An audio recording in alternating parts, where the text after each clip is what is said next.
Ladies and gentlemen, my name is Dylan Nossman here with Calf Kick Sports, and I am joined by a very special guest, GAMMA Bronze Medalist and highly experienced amateur fighter out of Canada, Willow Morton. Willow, thank you so much for joining me today. How are you doing? I'm good. Thank you so much for having me. I'm excited to be here. Yeah, of course. First of all, I just wanted to congratulate you on winning bronze at the GAMMA World Championships over in Indonesia. Obviously, super difficult international competition, lots of fighters. So first of all, just talk to me a little bit about that, what that was like, and kind of your biggest takeaways from fighting at that tournament. Sounds good. Honestly, it was such a cool opportunity. I think as MMA fighters, you're so used to fighting one fight per night. It was really, really cool to get to fight 3 times over 3 days. It was honestly probably my hardest experience that I've ever done. You have to make weight every single day, and then plus going on a 23-hour flight to your fight is pretty stressful. You're going to like a whole other country. So there was like a lot of things that kind of went wrong. We always call it like Mr. Murphy, but you know what I mean? We actually had like Mhm. a hot plate break, like my visa didn't Oh end no. up getting finished properly. So it was like a lot of things before the fight, even that happened that were like Mr. Murphy coming up. But now I feel more confident than ever for the future of my career. Honestly, it was really cool and it was a really proud moment to see myself be able to fight 3 times in 3 days and come out with like one bruise Mhm. and have as much success as I did. So I'm really, really proud of a lot of things there. And obviously getting bronze, I'm proud, but I'm definitely not satisfied. So I'm looking forward to a lot more this year.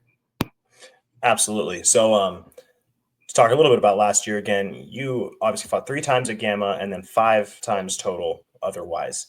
So that's first of all a crazy level of inactivity for almost any level of fighter, amateur, pro, regardless. What makes you so active? Is it just is your philosophy on fighting and competing? Is it just your love to get in there? Like what kind of drives that desire to just be in fights in competition all the time? Yeah, I absolutely love fighting. That is a huge part of why I do it. So, getting in there is one of my favorite parts. I get to see what I need to work on or what I'm really good at. But for me, I didn't really come from a combat sports background at all. I did like volleyball, gymnastics. So, a lot of my career being so active was because I wanted to gain that experience, and my coaches really wanted me to gain the experience in the cage and just like, every single walkout, every single fight, I've learned so much and I've grown so much as a person. I feel really confident about the direction that my career is going. But I think mentally it helped me as well. I've done a lot of mental work in the past few years because, to be quite honest, I used to be a huge head case, and I Mhm. think that comes from not being a national wrestler my whole life or not necessarily doing like boxing or something. So it's pretty nerve wracking, especially at first, to get in there and be fighting people half naked and like you're so Mhm. vulnerable. Um, but ultimately, part of it too was like I love fighting. So the more that I can fight and the more that I can compete, I know that I will get better each and every time. So I try my best to stay as active as possible. And luckily, I was able to come out of pretty much every single fight last year with little to no injuries at all and no damage taken. So uh, I was really ready to fight again like the next week almost every time. Yeah. Hmm. Yeah, that's awesome. I was gonna say, I mean, I'm a fighter myself. I managed to get two in this last year. A third would have happened if not for an injury. So I was gonna say, how do you manage with the health and just the injury? I mean, obviously not just fighting. Training is difficult on the body. What's kind of your strategy for that in terms of For staying healthy sure. in between fights? Um, I think that I've put a lot of time into my strength and conditioning. So my Hmm. coaches have put together a really amazing plan. They've been working with some of the best people in the world. My coach Evan Boris, he has done all my strength and conditioning, and I know that he used to work with Corey Peacock from Florida, Hmm. and it has really just helped me stay safe throughout everything. I feel really strong all the time. It definitely decreased all of my injuries that I've gotten year round, so that was huge. And then we obviously structure my training load. My coaches, Chad, Evan, and RG, my entire training load is like very structured. and I follow like a pretty regimented plan. So we have like max effort days, we have moderate days, we have like lighter sessions, and then that on top of my nutritionist as well. I've been working with a really great dietitian, Lauren Nash, and that has also helped me, I think, maintain like my strength while maintaining also my weight. So it's kind of a combination of all three things, and I think that going towards like a professional athletic career, those three things are really, really important and something that a lot of fighters kind of neglect.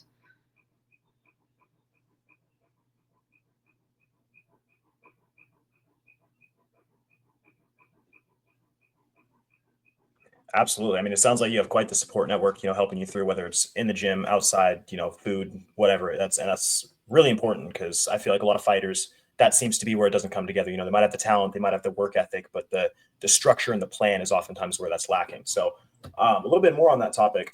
I understand that you travel around a lot to many different gyms, whether it's, boxing specific gyms, wrestling, MMA. You get a lot of different looks from specific coaches for different areas of your skill set. Is that another kind of philosophical method from your coaches to kind of maintain that workload and have that structured plan for you? Or is that more of kind of just how it has to go for your area? So my coaches definitely wanted me to travel around last year to gain a lot more experience in different rooms as well.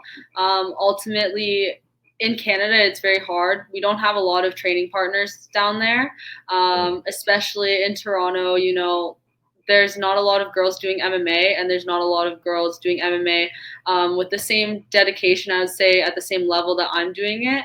So being able to travel to different gyms really helped me get those different looks, and it ultimately just helped me build my confidence and kind of try out all the things that my coaches have been teaching me and hit them in real life, because that was huge. Before the World Championships, I was able to go to Texas, and I spent my entire camp there, and I got to try every single thing and kind of fail in the gym and see the point of failure of everything.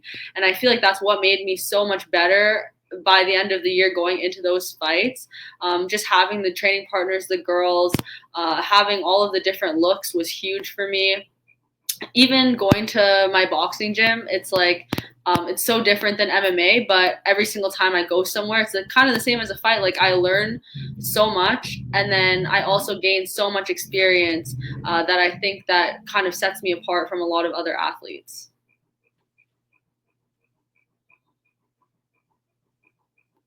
Yeah, 100%. It's putting yourself in on these parts of your game. So it sounds like, once again, your team has such a good structured plan for you. So, everybody has their idols, their people who kind of started them, got that spark going that made them want to make that first walk. Who was it that kind of lit that fire under you? This is kind of a funny story. So I was Okay, kind okay. of a spiteful teenager, and I was always kind of the kid, like at least with my family, if they told me I couldn't do something, I was gonna go and do it. So I had an English teacher named Brent Freya. He owned an MMA gym, and I kind of thought he was really annoying. So I was playing volleyball, and my team was like, "I think you should just go to this MMA gym just to like kind of annoy this guy." And I was like, "Okay, sounds good." And I told him I was going to show up, and he was like, "No, you're not." And so then I went because I was like, "Well, now I have to." And then I absolutely loved it. I thought it was one of the coolest things ever. I thought it was one of the hardest things I ever tried in my life. And then I remember he was saying that I was going to be a 1 week free trial or something. So that I went like every single day for the month. And I kind of just started going more and more often. And it was kind of because he told me, or like he thought maybe deep down he knew I would do it, but like outwardly he had told me that he didn't think I could do it, kind of. So I was like, "Okay, well now I have to do this." And then I started watching the UFC. So I watched Joanna and I watched Rose fight, and I remember just being like, "Yeah, I could do that. I could do that, no Yeah. problem." And then some of my teammates fought, and I was like, "Okay, I think I can do this for real." And Yeah. then I ended up moving to Toronto to a bigger gym, to Grant's, which is where I met RG. And that's actually when I had like my first kickboxing fight. So that's kind of when I started taking it like a lot more seriously. But yeah, it definitely started out as a spiteful thing. Yeah, that's hilarious. Well, I've also, through a little bit of research, noticed that you competed in a different way for a long time. It seemed that you were very big on the pageant circuit for a while. And while, obviously it's very different from fighting, I'm sure that did help with your confidence being, out there in front of a large amount of people, kind of making that walk almost in a way. Talk to me about your perspective on like how that might have prepared or affected your just competitive drive and desire to, fight at the end of the day. Yeah. So the pageants were actually a really cool experience. When I was a lot younger, I was really skinny, so a lot of people would be like, "You should model or you should do pageants." So I ended up doing pageants. I did pretty well in the one pageant I did. So then I ended up getting sent to represent Canada at Miss Teen Americas. It was in El Salvador. So that was a really awesome experience. I feel like it especially really helped me with my confidence in interviews like this one, but Yeah. also just being able to kind of be in the public eye and be on stage and look at myself as a role model for other people.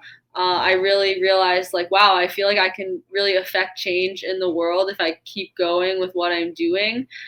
I think that I'm a little bit extraordinary in like certain ways because I always Mhm. strive to be doing something cool with my life, I think, in a way, because I just think life is kind of meant to be lived.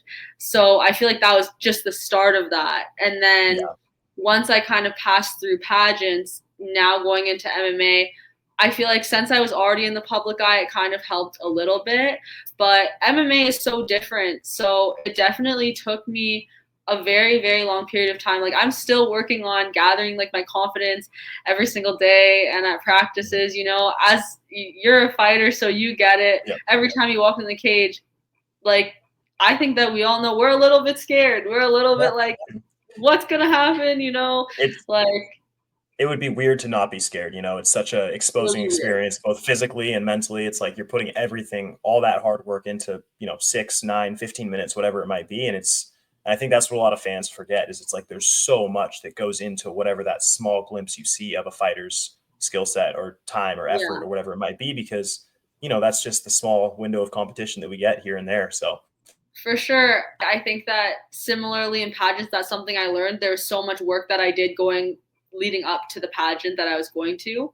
And then everybody mhm, just sees you like walk across the stage, do your mhm, little like speech, do your interview, but they don't see all of the hours that you put into like maybe dieting or like your walk or your interview skills. mhm. And then it transfers over into MMA. You put in so many hours and hours and hours just for those 9 minutes, 15 minutes, 25 minutes. So it always feels like I wish people would just be able to see all of the work that you got to put in beforehand. But at the same time, it's like, that's kind of what separates the fighter from the regular people. Yep, 100%. I agree. All right. So, we've talked a lot about your past year. 2024 has been a big one for you. What's next for Willow Morton in 2025? Obviously, you've stacked quite the amateur record. I'm sure going pros on the mind soon. It seems like you have the team, the structure for it. So, what, from your perspective, is next for your career coming in this coming year? So we don't have anything necessarily planned so far. I have about a month of a new schedule that we're going to pursue. I'm actually going back to Texas in a couple days here. I'm going to be training at War again for a bit. So I think obviously this year I will be going professional, most likely. Mhm. um, but outside of that, I want to just continue fighting and competing as much as possible.